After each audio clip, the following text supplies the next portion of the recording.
किंकर प्रभु शरणं प्रपद्ये। सती जी ने अपने आप में बुद्धिमत्ता के अभिमान के कारण परीक्षा ली।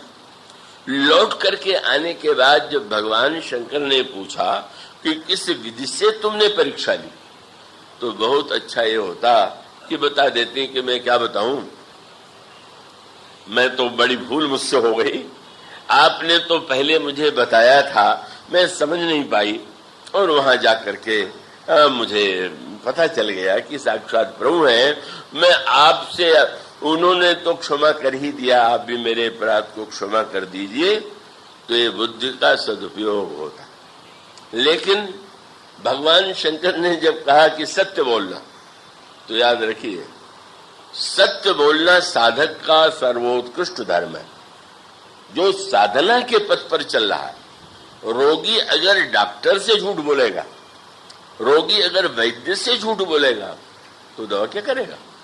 मानो यहीं पर सती जी के जीवन में जो अपनी बुद्धिमत्ता का अभिमान है, मैं कैसे कहूं कि मुझसे भूल हो गई, और तुरंत फिर से वही बुद्धिमत्ता का अहंकार से उठाने लगा। महाराज मैंने कोई परीक्षा नहीं लिया, तो परीक्षा लेने ही तो आप गई थी। कह लेंगे कि नहीं महाराज, आपने दूर से प्रणाम कर दिया, मैंने सोचा और पास जाके प्रणाम करना चाहिए, तो मैंने परीक्षा थोड़ी लिया, बस पास में जाके प्रणाम कर लिया। कछु न परीक्षा लीन गोसाई, कीन प्रणाम तुम्हारे ही रहे। आश्चर्य हुआ। मानो वह बुद्धि जो अपने आप को ही श्रेष्ठ मानने की अभ्यस्त हो चुकी है, थोड़ी देर के लिए कभी कभी हम तर्क से किसी के सामने हार जाएं, तो हार गए ऐसा लगने पर भी अगले क्षण फिर से बुद्धि का अभिमान जागता है। वही हुआ। और जब ऐसा हुआ तो शंकर जी ने सोचा कि ये बात तो समझ से परे, यहां समझाने पर समझ में नहीं आया, और जाके प्रणाम करके आ गई। आपने नेत्र मूंद लिया, और तब शंकर देखे धरि ध्याना, सती जो कीन चरित सब जाना। सारा वो दृश्य भगवान शंकर के सामने आ गया। उस समय सूत्र यही है, एक बहुत ही ये साधना का अंतरंग प्रसंग है, उस पर जितना आप विचार करें या जितना आपके हृदय में उदित हो, आपको भवानी शंकरो वंदे श्रद्धा विश्वास रूपिणों सूर्यवाला जी के ट्रस्ट से वितरित किए जाने वाला है। पर ये मत भूल कीजिएगा कि आप जो कुछ कथा में कहा गया उसमें ढूंढने लगी। वो मेरे पास कोई रटी रटाई वस्तु नहीं, उस समय जैसा हुआ वैसा लिखा गया, कहा गया। अब इस समय कोई वो थोड़ी है कि वही बात आप उसमें ढूंढने लगे कि आज की कथा में जो हुआ था उसमें कहाँ है। वो उसका अर्थ ये है कि ये तो अनंत है, इस अनंत में जितनी बार आप डुबकी लगावेंगे आपको कुछ न कुछ मिलेगा, नया नया मिलेगा। यही इस अनंत की अनंतता है। और इसमें जो साधना का महानतम तत्व है, यही किस तरह से साधक कभी कभी साधक बनने के लिए जो आवश्यक गुण है वह है अपनी भूल को जान लेना, जान करके उसको स्वीकार कर लेना, स्वीकार करने के बाद उसको दूर करने के लिए उपाय पूछना। यही एक महानतम, आप शरीर के रोग में यही तो करते हैं। हमारे एक बड़े भारी आयुर्वेद के विद्वान थे सत्यनारायण शास्त्री, वे उनकी परंपरा थी, वे रोगी से नहीं पूछते थे कि तुम्हें क्या हुआ है, बस वो रोगी की नाड़ी देखते थे और फिर लिखते थे कि क्या क्या नाड़ी से पता चला कि ये रोग है, और फिर उस पे वे रोगी से बताते थे कि तुम्हें ये कष्ट है। और कई रोगी थोड़ा संकोच बस झूठ बोल जाते थे।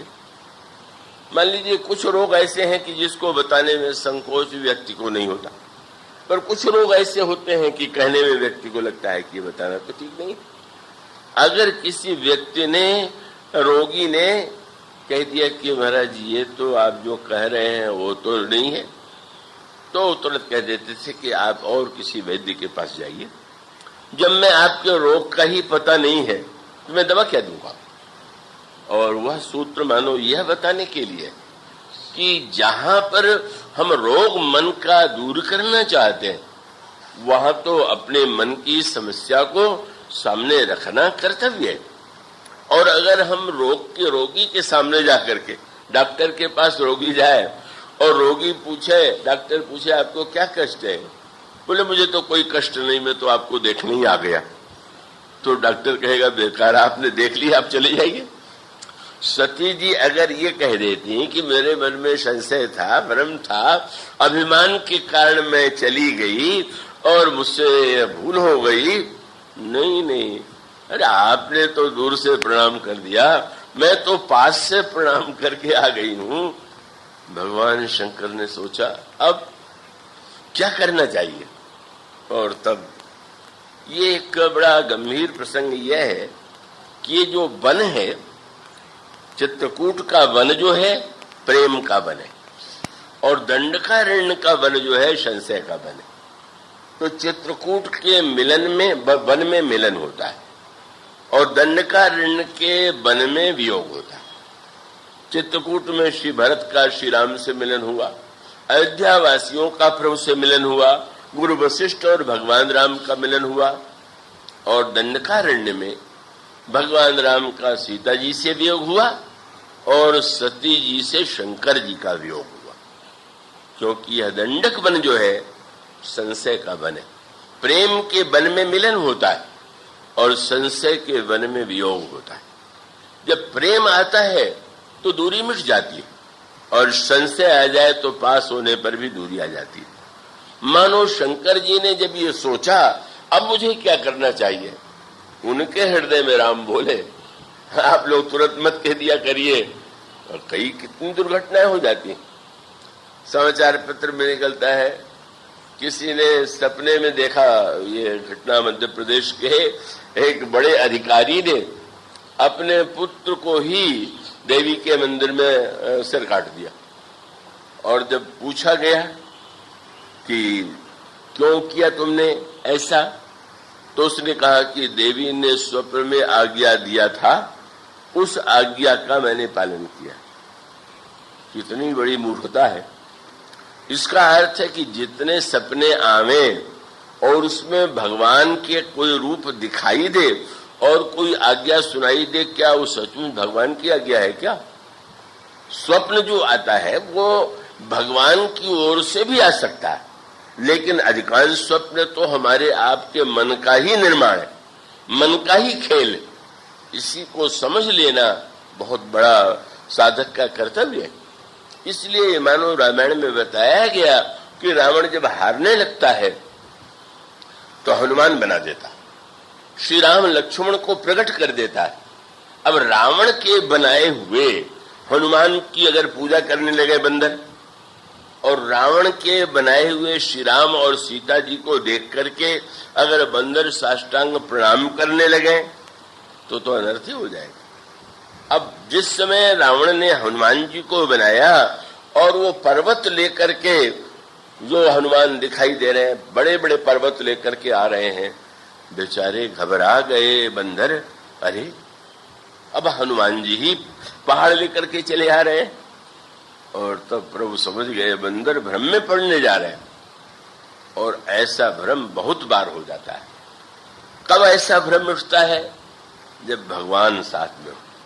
भगवान ने देख लिया कि सारे बंदर में भ्रम पड़े हुए हैं, आपने ऐसा बाण चलाया कि सारे हनुमान को नष्ट कर दिया। हनुमान जी के रूप को भगवान नष्ट कर दे। और उससे भी बड़ी बात यह है कि जहां देखते हैं बंदर, वहां पर राम और लक्ष्मण दिखाई देते हैं। और तब भगवान राम ने सोचा फिर बंदरों के सामने संकट, और वो संकट तो इतना बड़ा था कि सो माया रघुबीर नहीं बांची, लक्ष्मण कपिन सुमानी साची। सारे बंदरों को लगने लगा कि ये तो श्री राम खड़े। और तब क्या हुआ? उन राम पर राम ने ही प्रहार किया। भगवान राम ने एक बाण के द्वारा सारे राम के रूपों को नष्ट कर दिया। भगवान राम ने एक बाण चला करके हनुमान जी के सारे रूपों को नष्ट कर दिया। और उसका अर्थ ये है कि इसमें भेद करना बड़ा कठिन हो जाता है। आपने किसी ग्रंथ में पढ़ लिया, बलिदान की कोई कथा, कोई पुराण की कथा, आपके मन में वो एक छाया बनी। अब आप सपना देखने लगे और वो आपको लगने लगा कि ये देवी की आज्ञा है। देवी की आज्ञा न तो थी और न तो उसका फल हुआ, उस तो बेचारे को तो जेल में ही जाना पड़ा। इसका अर्थ है कि सचमुच ये शंकर जी का प्रसंग है। क्या मैं क्या करूं? परम पुनीत न जाई तजी, ये प्रेम बड़ पाप। ये अत्यंत मेरे प्रति आदर रखने वाली, इनके मन में मेरे प्रति बड़ी निष्ठा है। अगर मैं इनका परित्याग करता हूं तो बड़ा कष्ट है, और नहीं करता हूं तो फिर ऐसी परिस्थिति में बड़ा पाप। नहीं करता हूं तो पाप तो मैं क्या करूं? और तब बहुत सुंदर बात है। क्या बोले? सुमिरत राम। जब स्वयं बुद्धि न काम करे तो पहले तो हृदय को खाली कीजिए, और जितना स्वर गूंज रहा है उसको कैसे बंद हो। आप रेडियो सुनते हैं, उसमें भी आप इच्छित स्टेशन का स्वर सुनना चाहें और बगल वाला स्वर आवे तो आप चेष्टा करते हैं कि और स्वर बंद हो करके वो स्वर सुनाई दे। तो हृदय में न जाने कितने स्वर गूंज रहे हैं, पहले उनको बंद तो कीजिए। और जब कोई स्वर नहीं, तब किसका स्वर सुनाई देगा? तब ईश्वर का। सुमिरत राम। प्रभु मैं क्या करूं? आपने तो प्रभु ने तुरंत, इसके पहले भी कितना सुंदर सूत्र आया। जब भगवान शंकर ने सती जी को बहुत समझाया और समझ में नहीं आया, और सती जी परीक्षा लेने के लिए गई, तो भगवान शंकर को लगा मोरे वो कहे न संशय जाए। मैं कह रहा हूं और फिर भी इनका संदेह दूर नहीं हो रहा। तो बोले विधि विपरीत, लगता है ब्रह्मा इनके विपरीत है और इनकी भलाई नहीं होने वाली है। अब मेरा कर्तव्य क्या है? बोले वो स्वामी जी ने बहुत सुंदर बात लिखी कि शंकर जी ने तुरंत निर्णय किया, भाभी बड़ी बलवान। ये तो बहुत बार बार ये शब्द हम सभी आप कहा करते हैं, भाभी बड़ी बलवान, पर उन्होंने एक शब्द और जोड़ दिया। भाभी बलवान है तो फिर मनुष्य या तो भाभी को काटने की चेष्टा करता है या दुखी हो जाता है, लेकिन शंकर जी ने एक शब्द जोड़ दिया, हरि इच्छा। भाभी बलवान। भाभी बलवान केवल होती तो मैं मिटाने की बात सोचता, पर लगता है ये भी कोई हमारे प्रभु का ही खेल है।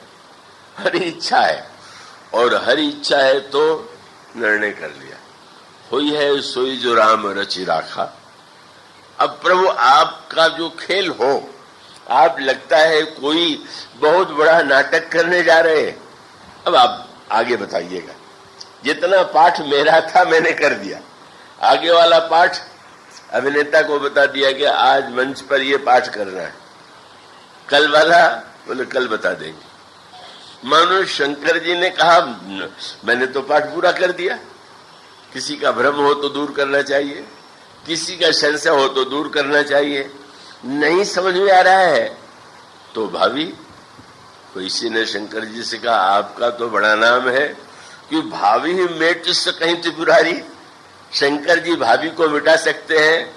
शंकर जी ने सोचा भाभी को तो मिटा सकते हैं पर हर इच्छा को तो नहीं मिटा सकते, और ये तो हर इच्छा जुड़ गई। और जब झूठ बोल गई तो आश्चर्य हुआ। सती जी जानती हैं कि हमारे पतिदेव सर्वज्ञ, सब कुछ जानते हैं, फिर भी झूठ बोल रहे, पूछने पर भी झूठ बोल रहे, ये कहने पर भी कि सच बताइएगा झूठ बोल रही हैं। आपने तुरंत नेत्र मूंद लिया और फिर प्रभु से ही पूछा आगे का पाठ बताइए, क्या होने जा रहा है और मेरा पाठ क्या है। मानो उसका सूत्र यह है कि भगवान राम सीता जी का वियोग हुआ तो रावण का विनाश हुआ। मानो प्रभु ने कहा कि अब आओ हम दोनों वियोगी बन जाए। जब मैं वियोगी बना तो मोह अभिमान काम का विनाश होगा, और तब जब तुम वियोगी बनोगे तो बुद्धि को श्रद्धा मिल जाएगी। इसलिए पाठ तो बड़ा जटिल है, कठिन है। और तब उन्होंने भी सोच लिया कि यही तनु सती भेंट महीना, शिव संकल्प की न मनमाई। शंकर जी ने निर्णय कर दिया, प्रभु ने कहा बस ये संकल्प ले लो कि इस शरीर से मैं सती को स्वीकार नहीं करूंगा। और यही सूत्र है। बोले बुद्धि जब तक केवल बुद्धि का अभिमान लिए हुए है तब तक वो विश्वास से दूर है। जब ये शरीर छोड़ देंगी तब फिर मैंने स्वीकार करूंगा। मानो बुद्धि को श्रद्धा बनाना, और वो प्रक्रिया तो बहुत ही कष्टदायक है, बड़ी जटिल है। पर भगवान राम जब विलाप करते हैं तो प्रभु ने मानो कहा अब थोड़ा आप भी विलाप कर लो, थोड़ा आप भी कष्ट का अनुभव कर लो। और इसके बाद ही तो ये जो बुद्धि है वो बहुत कष्ट के बाद श्रद्धा बनेगी, और श्रद्धा बनने के बाद ही श्रद्धा विश्वास का मिलन होगा, और मिलन होने के बाद तब राम कथा का प्राकट्य होगा। श्री राम की